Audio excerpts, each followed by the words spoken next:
Now look at what happens. The first person procrastinates, overthinks, watches more than they practice, consumes more than they create, delays posting, avoids selling, takes silence personally, quits too early. The second person starts imperfectly, studies the feedback, makes adjustments, stays in motion, builds confidence through repetition, improves the offer, improves the message, improves the skill. Months later, people will say the second person was lucky. No, they were aligned. Their thoughts supported the behaviors that produced the result. That is what it means to create reality. Your mind is not a toy.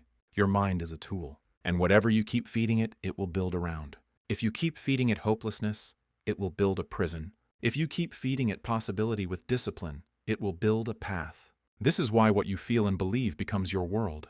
Not because your emotions control the universe like some remote control, but because your emotions influence how you show up in the world. A discouraged person does not move like an encouraged person. A bitter person does not speak like a grateful person. A person filled with self-doubt does not take the same actions as a person filled with conviction. How you feel affects your posture, your presence, your patience, your decision-making, your tone, your resilience, and your willingness to keep going when there is no immediate reward.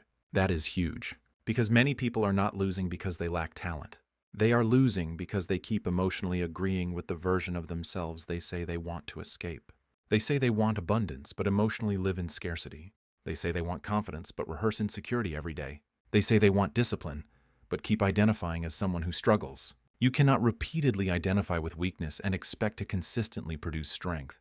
At some point, your identity has to change. At some point, you have to stop saying, "I am trying," and start saying, "I am becoming."